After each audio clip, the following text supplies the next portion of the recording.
Cuando empecé a trabajar en el mundo del diseño de interfaces, una de las complicaciones más grandes que tuve era aprenderme los nombres de todos los tipos de componentes que hay. Me los confundía bastante y generalmente los terminaba utilizando mal. No solamente desde el nombre, sino desde su función.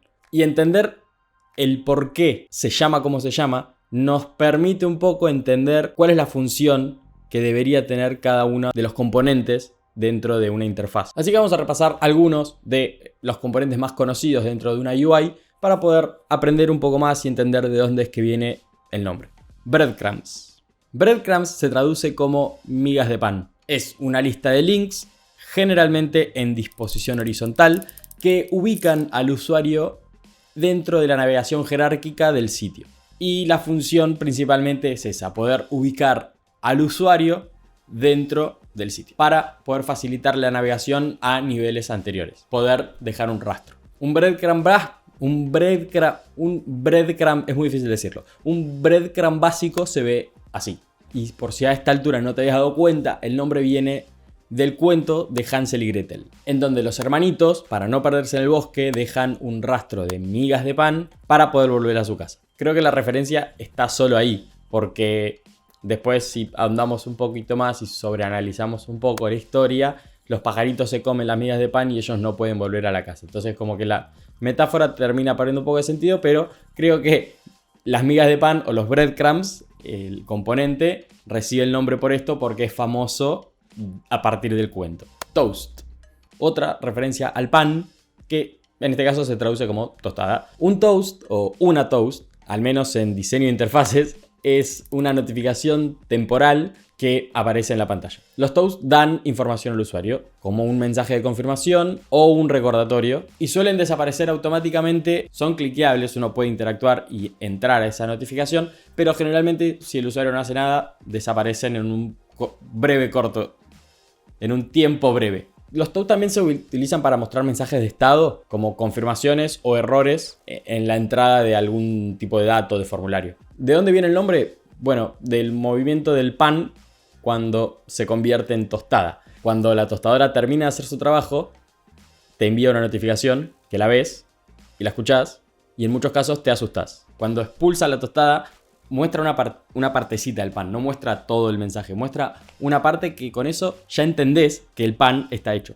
Un toast suele querer interrumpir, llamar la atención para informar, pero no perjudicar la experiencia del usuario. Por eso es que suelen ser pequeños y es un fragmento de toda la información y ocupan una porción chiquita dentro de la pantalla, generalmente en alguno de los extremos. El contenido tiene que ser conciso y fácil de entender, y por lo general están compuestas de 4 elementos: un fondo, una imagen que suele corresponder al icono de la aplicación, un título y un texto en 1 o 2 líneas. Un texto corto, cosa de poder mirarlo, porque muchas veces no leemos, mirarlo, entenderlo y decidir qué hacer con eso, si me es relevante esa información para este momento o no. Todo en cuestión de poquísimos segundos. Te diría menos, milisegundos. Radio buttons. Yo creía que el nombre venía de que radio es la circunferencia del botón y por eso los botones eran redondos. Pero investigando me enteré que no. En este tipo de botones la funcionalidad principal es que solo uno puede ser seleccionado y el resto se selecciona, tal como pasaba en las radios antiguas. Un radio button se utiliza para seleccionar una opción dentro de un grupo de opciones y que esa selección sea incompatible dentro de una selección múltiple. Y esa es la principal diferencia con el checkbox, por ejemplo. El radio button es de una sola opción. El checkbox, a diferencia de este componente, permite varias opciones dentro de la misma selección. Pero no vamos a incluir el checkbox en esta lista porque no encontré ninguna raíz en el mundo físico, en el mundo real, en el mundo no digital. Sliders. Los sliders también vienen de las radios.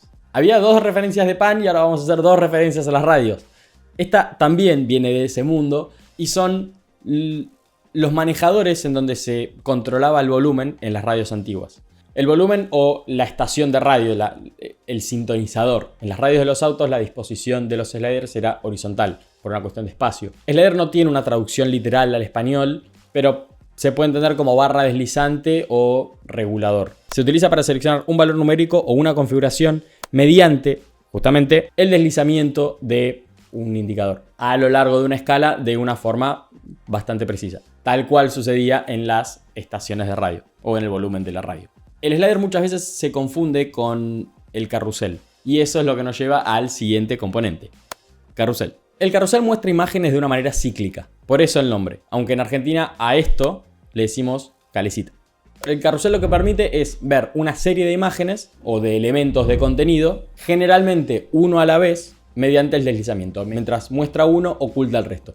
Tiene que haber varios elementos para que esto funcione y hay dos tipos de comportamiento que el usuario puede hacer para hacer funcionar este carrusel. El primero es que el cursor indique que vos podés deslizar, se transforme en ese momento en caso de ser un sitio web, se puede transformar en un drag, se le dice, en un componente deslizable, o flechas en alguna parte del sistema en donde uno puede cliquearlas para que pase. Por una cuestión de accesibilidad, las flechas tienen que estar. Acordeón. Nombrado así por el instrumento musical, o sea, recibe el mismo nombre que el instrumento musical, que se expande y se contrae para generar el sonido. En este caso, el acordeón en UI se utiliza como un componente interactivo, el cual oculta y muestra información. Y el usuario es quien decide qué tan relevante es esa información para el tipo de navegación que está haciendo.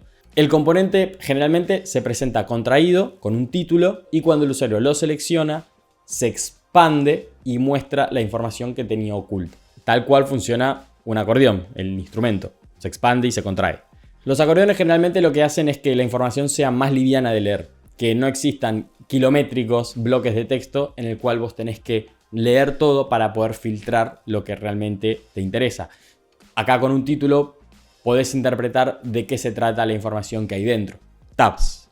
Las tabs funcionan como la carátula de una carpeta, pero esas que tienen una orejita que sobresale, en donde le pones el nombre de la sección, de la carátula. Yo tenía una así en el colegio. Las tabs se utilizan para organizar el contenido en diferentes pestañas y permitir al usuario subnavegar entre diferentes grupos o categorías de información dentro de una misma ventana o del mismo componente. Y el funcionamiento es ese, un submenú de información o de contenido relativamente similar, en el cual a través de botones permite ir filtrando para mostrar u ocultar información.